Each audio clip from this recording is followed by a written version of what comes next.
Hello everybody, my name is Bragster and welcome to TEW 2020 where we are in charge of Impact Wrestling. Now, thank you guys for putting up with the last video and how that turned out. I think it didn't turn out too bad in the end, so thank God for that. But yes, Johnny Gargano debuted last time on the last episode, so if you want to see how he debuted and you missed the last episode, please go and watch that.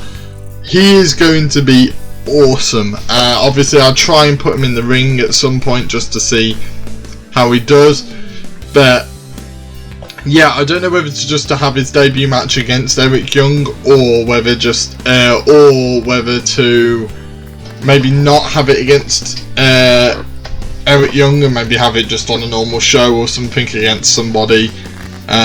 We'll have to find out, won't we? But yeah, I think that'll be decent.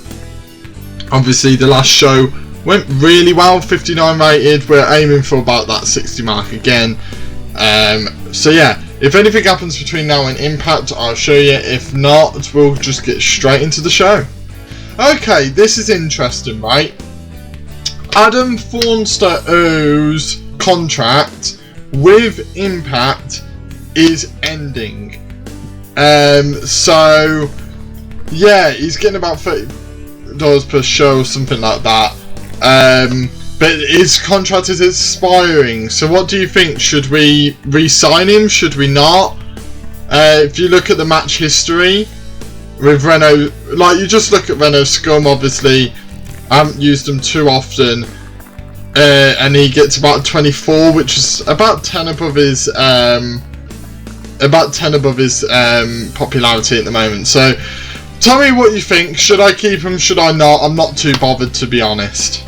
So WWE have had their Crown Jewel event, where their main event was Sheamus versus Jeff Hardy in a draw. 6-3 rating. That is poor. That is worse than most of their normal shows. So that is a poor pay-per-view for them. They had nothing good on this show at all, which is very much like the normal Crown Jewel events, but still, it's not good at all. Right, I know I talked about the merchandise in the last episode, but the month has just ended, so we just changed months. So I just wanted to have a look at who's near the top. So we've got Miro, EC3, Johnny Gargano, Carl Anderson's there again, surprisingly. Heath McFoley, RVD, Buddy Ray, but we got rid of him recently. Eddie Edwards, Moose, Sammy Callahan, Ken Shamrock, and then Doc Gallows. We've got a lot more people selling merch, which is good to see, really good to see. It'll be interesting what this month's like and whether Johnny Gargano's will go up as he appears more on the show. Yeah, it will be interesting to see, you know, what happens in the build up to the next pay-per-view, because obviously, because of the Bound for Glory series, a lot of those guys will be in this lot because they appear more on TV. So it'll be interesting, but I thought I'd show you that. Oh boy, here we go. Now the business has started. AEW and WWE are going to war, according to the game. Trouble appears to be brewing with the former, apparently now considering themselves at war. Sources inside AEW tell us that they expect to get very ugly over the coming months. That'll be interesting to just keep looking at. NXT UK have also gone to war with AEW, which doesn't really surprise me. Surprises me that normal NXT haven't, but NXT UK have. Find that very weird. And WWE. The future looks bleak for WWE as reports indicate that the company is in a complete tailspin, with attendances dropping rapidly and many of the top stars on the brink of walking out. Some insiders have even stated that the company could be out of business by the end of next month. What? That would be an incredible turn of events if Impact lasts longer than WWE. That would be unbelievable. But yeah, that would be interesting to keep an eye on there. Right, so we got a backstage incident between Matt Striker and Mick Foley, where Matt Striker was brought before the wrestlers' court, accused of being an hour late to pick up his assigned travel partner, and he sentences him to pay for his partner's meals for the next 3 shows. Ah, that's lovely. Small impact, positive impact. That's good to see. Right, so I'll book the show and then yeah, I'll show you what happens. Right, so I've booked the show. This is another jam-packed one. Mainly in terms of segments, the matches don't matter as much as usual, apart from the fact that we do have obviously the main event, which is Moose versus Trey for that TNA World Championship, and we might have a surprise title match as well. So yeah, I mean, let's just get into this show and see what happens. So we start off the show with a 55 rated segment where Johnny Gargano comes out and addresses the fact that he is in Impact Wrestling, and naturally Eric Young comes out and he demands answers. He demands why he pointed at Eric Young and this, that and the other. And before Gargano can speak, Eric Young goes for a cheap shot, but Gargano scouts it and gets out the ring as quickly as possible and avoids an attack. Both of these guys are obviously performing well. It's Johnny Gargano and Eric Young, for goodness sakes. But yeah, we don't really hear why Gargano's a bit annoyed at Eric Young, but that's more for the fault of Eric Young than anything else. But a 55 rated segment to start the show, wonderful stuff. Then we have a 42 rated segment where Jake Crist defeated Hernandez in about 10 minutes with a super kick. Hernandez got a 33, Jake Crist with a 45. Jake Crist performing great. Yet again, Jake Crist performing at a good rate. But yeah, the 42 rated segment, this is building off obviously the fact that Jake Crist is trying to get rid of all the old boys in Impact Wrestling, and has kind of got this chip on his shoulder after beating Tommy Dreamer. Then we have a 45 rated segment where Jake Crist is starting to beat down Hernandez with weapons, and Ken Shamrock runs out for the save and kind of just almost chases. It gets a few hits on Jake Crist, but Jake Crist gets out there quickly. We are starting this show off hot, but yeah, Hernandez is a bit beaten down and Ken Shamrock just came for the save. And I think Jake Crist has this sadistic smile on his face. It's almost as if Ken Shamrock is the guy he wanted to piss off. Then we have a 55 rated segment. The women are incredible at the moment, as Thunder Rosa praises Hojo backstage, shakes her hand and goes, fair play, you know, you've proven yourself here, you know, and you do look deserving of that title shot. Purrazzo comes into shot and it's just like, look, she hasn't proven anything yet. She hasn't beaten me. She hasn't got me in the ring. She hasn't proven a thing. So so at the moment there's no indication of where this is going. Obviously this seems to be building to a Hojo Purrazzo match, but what's going to happen in the build up and in the weeks coming, that's a bit up in the air. That hasn't really been declared, but it seems like Hojo, Thunder Rosa and Deonna Purrazzo all in the title shot. Obviously Thunder Rosa is also involved with the Havoc storyline going on with Ty Valkyrie and Rosemary. So yeah, Thunder Rosa's in everything at the moment, but obviously rightfully so. But 55 rated segment, lovely stuff there. That's as good as the opening segment. Then we have a 37 rated segment where Tenille Dashwood defeated Melina Perez with a roaring elbow in about 12 minutes. Melina with a 33, Tenille Dashwood with a 37. Nice stuff there. Started a rivalry, I think, between these two. Obviously Melina and Tenille, very similar in terms of their look and stuff. So I want to kind of see what these two women can do, and I don't really have any plans for them. So I just want to see where they can go. It might end up like in a best of series where they keep facing each other and they keep one-upping each other in different matches. That'll be quite interesting. But yeah, 37 rated. Nice to see that there's no bad chemistry between the two, and Tenille was off a game. But 37, I'll take that. Then we've got a 55 rated segment. A lot of 55s going on at the moment, where Mick Foley tells Ace Austin that, look, now you're at the title picture, you have to confront TJP. You and TJP have been at it for so long. You've got to start facing each other. And that starts next week in tag team action. So next week will be Ace Austin and Man Fulton versus TJP and Fowler Bar. Now, obviously, these two teams have been going at it. Obviously these four men have been going at it for a while, but they've never faced in tag action, so it would be interesting to see what these guys do as tag teams in the future. Falabar performing poorly. He's getting released. If he doesn't perform soon, he's getting released. Then we got a 44 rated segment where the Good Brothers defeated Renault Scum when Doc Gallows pinned Adam Thornstowe with a magic killer. Carl Anderson 51, Doc Gallows 48, and Renault Scum both with a 26. It's alright for Renault Scum, not too bad. Although they are tag team specialists, I have noticed.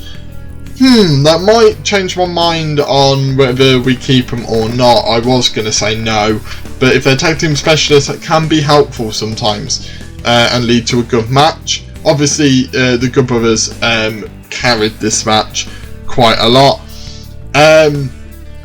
But yeah, so we had Chris Sabin at ringside, kind of on commentary, but we didn't put him on commentary because I'm a bit scared to do that.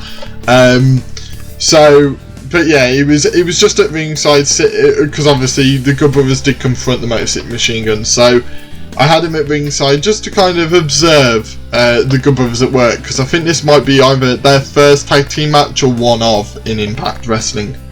Then we got a 50 rated segment where the Kingdom introduced Shane Taylor to everyone and to the audience, and they laugh about Edwards and, you know, kind of hype up Shane Taylor as this beast. And then Chris Bay goes, look, I'm a fighting champion, I'm going to fight against someone, and almost like an indie legend in Jimmy Rave. Now, I felt this to be a nice touch. Now, if you don't know about Jimmy Rave has been on the indies for a very long time and has recently had to have his arm amputated due to an infection that he had, which means he's had to retire from wrestling. Now, I fear, and as he's on this game, and as he's on this game, I do feel as though it would be nice to showcase him a little bit, and especially when it's such a freak accident and such a freak incident, sorry. I feel as though it's going to be a nice touch, so I thought what a better thing to do than to give him not only a match on Impact but a title match, and I thought what a better match to give him than against Chris Bay. It should be a good match, and I just want to see what he can do, and yeah, it's almost like a showcase match for Jimmy Rave in a way. And that is a 43 rated segment where Chris Bay defeated Jimmy Rave with the Triple C, Jimmy Rave with a 28 and Chris Bay with a 46. Chris Bay performing great yet again. There we go, there's Jimmy Rave's title match. I might retire him on the game as well, just to make it a bit more realistic. I'm not really sure, but I thought even if I don't retire him on the game, it would be nice just to showcase him a little bit, and get his name out there maybe a little bit as well. Although a lot of you will probably know who Jimmy Rave is, so yeah, 43 rated segment, really good title match there. Then we have a 50 rated segment where RVD demands to be declared the winner.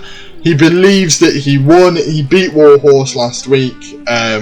Like, just ignore, like, I didn't lose, like, we didn't draw, none of this. And Warhorse comes out with a hype package of all the basically the entire match that happened last week, like just the key highlights of it, of him just lasting RVD and then emphasising the ending where the crowd are chanting 3, 2, 1, and Warhorse wasn't pinned or submitted in that match, and RVD does not look impressed, to say the least.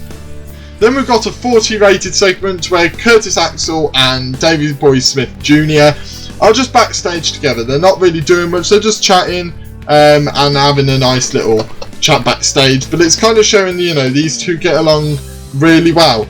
Could this be the birth of a tag team? Hint hint, wink wink. But yeah, so 40 rated segment between those two. And then we've got a 42 rated segment where Josh Alexander and Josh Alexander has defeated Dez in about 17 minutes by submission. Now obviously Dez hurt his knee and had an injury that kept him out the prelude.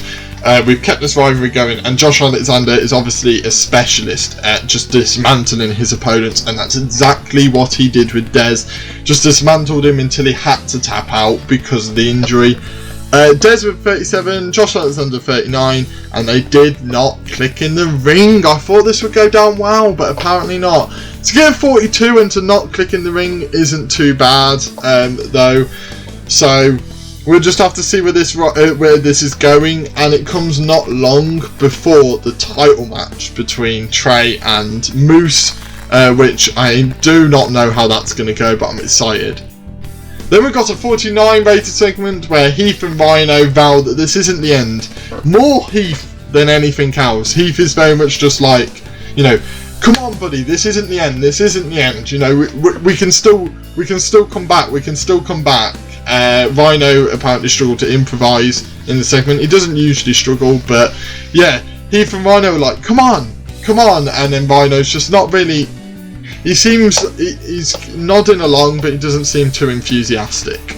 Then we have a 47 rated segment where Melissa Santos talks to Sami Callihan, who says that he's beaten him once and he'll beat him again. And Miro just points to the title and goes, mate, you might have beaten me once, but I didn't have this. You know, I've come here, I've got this. Within my first big pay-per-view match, I got this title. And what have you got? And he kind of just belittles Sami Callihan a little bit, but Callihan keeps pointing out, you know, I beat you. Do not forget, I beat you. So yeah, just a little advancement here, not really much, and it lost heat, so we're going to have to do better with these guys. But I wanted to get Melissa Santos on the show as well, and just improve her skills. And now it's time for the main event of the evening.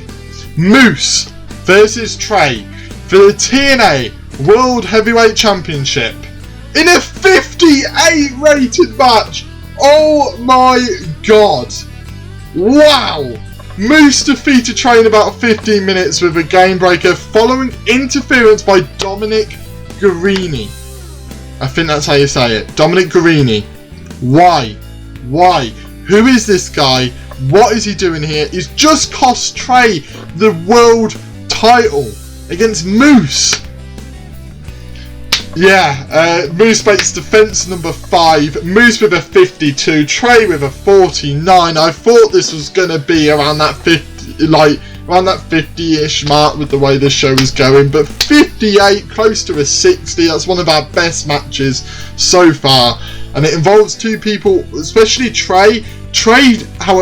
Remember, Trey has about 26 popularity, and he's putting on nearly 50 rated performances. I really like this guy. But yeah, who is Dominic Garrini? What is he doing here? There's a big question to be asked, and a nice little cliffhanger to leave us on. But yeah, wow, 58 rated, that is amazing. What's the show? 56. I had a feeling this one would be a little lower, because apart from that main event, we didn't have much going on. As I did mention, you know, we are doing well, like, don't get me wrong, but unfortunately with this show, because we've got so many weeks and I've got so many great matches to build to over the next few weeks, this show kind of took a back burner. I wanted to, obviously last week's show was a big one, I had a couple of big matches. This week's one, not so much, especially that Tennille Dashwood Melina match. That was a bit of a experiment. Obviously Hernandez has never, so Melina's never wrestled in singles action. That is a big risk. Hernandez never wrestled in singles action. Big risk. Renault Scum being on the main show. Big risk. Jimmy Rave never seen his performances on the game. Big risk. And obviously that Josh Alexander Dez match didn't quite hit the mark, but at least that main event did. So we've got a 56 rated that still improves our popularity. It should improve Moose's and Trey's popularity as well, but that is one hell of a match, one hell of a main event. I knew it would be good, I just wasn't expecting it to be that good. But yeah, I'm excited. I think, you know, that show I was expecting, you know, about the mark it got, but I was happy with it. And that main event was a lot better than I thought. A couple of the segments during the show, especially the one for the world title, didn't really hit the mark. A few of them just didn't quite hit the marks I wanted. The start of the show was great. It just kind of went downhill from there in the middle, which we've not had for a few weeks. So yeah, I'm not disappointed, but I'm not like overly happy either. But that main event did not disappoint one bit. Lovely stuff. So I'll go into Explosion. Obviously, if anything happens, I'll show you. If not, then we'll just get straight into that show as well. Right, so we got an incident between Dez and Mick Foley, where Dez was brought before the wrestler's court, accused of failing to pick up his share of the tab at the bar, found him guilty and told him to buy drinks for everyone. Brilliant, small impact there. Lovely stuff. So I'll book the show and then I'll show you what happens. Right, so I've booked the show. Yeah, so I've booked the show. I think it's okay. We've got a couple of bigger matches than we have done in previous weeks. We finally got the Willie Mack and Mahabali Shera match. We also have Thunder Rosa and Rosemary facing each other. So I want to see how this goes. A little bit more story progression. So yeah, let's just get into it and see what happens. So we have a 37 rated segment to start off the show, where Willie Mack says that he has gone through the entirety of the Desi Hit Squad, so now he wants Shera, and Gamma Singh sends Shera. He finally sends him. Singh did brilliantly, and so did Willie Mack off script as well. That's nice to see. And then we finally get the match. Willie Mack and Mahabali Shera. What is it? It's a 38 rated match. Willie Mack with a 43, Mahabali Shera with a 21. That is awful. Willie Mack seemed off his game. Gamma Singh was at ringside, did some good work. Mahabali Shera and Gamma Singh did some good work together as well. It was about a 10-minute. It was a wild brawl. I don't know whether the brawl hindered Shera at all. I bet you it probably did. It got a bonus for a lot of stuff. Mahabali Shera was penalised for holding back, penalised for poor psychology, penalised for going all out, penalised for stamina, penalised for inconsistency. Yeah, so Mahabali Shera, big guy, not really interested in. If you can't do over a 10-minute match very well, like this is a 10-minute match, wild brawl, if you can't really do over that 10-minute match, too interested in you, which is why fella Bart, I just can't. Obviously this was a wild brawl, so I let him off, but if he performs like that in a singles match, that's it for Shera. I just can't. I can't deal with people who can't do over 10-minute matches, because with our product, the high ratings come from 10 minutes and above, so if you can't do those, there's no point in me investing any time in you. But a 38 rated segment, better than I thought it was going to be honest. Then we've got a 44 rated segment where Melissa Santos announces that Mick Foley will address the X Division on Impact. Obviously this is concerning Chris Bay, Shane Taylor and Elijah, but mainly Chris Bay and Mick Foley. Kind of, there was hints in this segment a little bit at obviously the treatment of Chris Bay before, and Mick Foley kind of wants to make it public that, you know, he is thinking about the X Division. He wants to address that personally to Chris Bay on this week's Impact, so that'll be on the next episode. Then we've got a 36 rated segment where Su Yung stalks Ray, and as the lights flicker she gets closer and closer and closer before bang, she attacks Kylie Ray, puts her in the mandible claw. I can't remember what it's called for Su Yung, but she does that, and Kylie Ray is out, and the lights flicker back on, and Su Young's gone, and Ray is just on the floor. And that is it. Like, that's all you see so far. So Su Yung and Kylie Ray's interactions are quite interesting at the moment. Then we got a 36 rated segment again where Angelina Love defeated Kimber Lee in about 12 minutes with the Botox injection. Angelina Love with 36, that's pretty good actually, and Kimberly with 32, and again, pretty good. Love and Kimberly seem to have no connection at all, but if they get 36 with no connection, I don't mind that whatsoever. So yeah, Grace and Madison Rayne were at ringside for this. They were apart, giving each other dirty looks, but they're just confused. Angelina Love's just here minding her own business, but she injected her business at the prelude, so what is she doing? Again, just sowing those seeds. 47 rated segment where Warhorse talks about RVD, and he also hypes himself up. So he talks about the match with RVD, and he emphasises, you know, he feels like this is his time. He feels as though, you know, he's been given this opportunity as a joke, and he's gonna grab that brass ring and run with it. You know, yes, he was treated as a joke by RVD, but he feels as though he's kind of starting to prove himself to the audience and starting to prove himself that he can do some good things, and this segment proves he can do some great things. 47 rated there, lovely stuff. Then we've got a 51 rated segment yet again involving Thunder Rosa, where Rosemary wants a piece of Thunder Rosa herself, and Rosa accepts. You know, Rosa's a fighting person, she loves to fight, so, you know, sure, have your own piece of me, she doesn't really mind. So yeah, 51 rated segment there, lovely stuff there. And then it ends up being a 43 rated match between the two. Thunder Rosa defeated Rosemary in about 15 minutes with the reverse DDT, but during the match, Havoc ran in and attacked Rosemary from behind the referee's back. She attacked Rosemary and ran off. Well, not that somebody ran off, but they kind of just scampered off as Valkyrie leaves ringside and Bravo to kind of chase her down, but they don't find her, and Rosa ends up winning the match.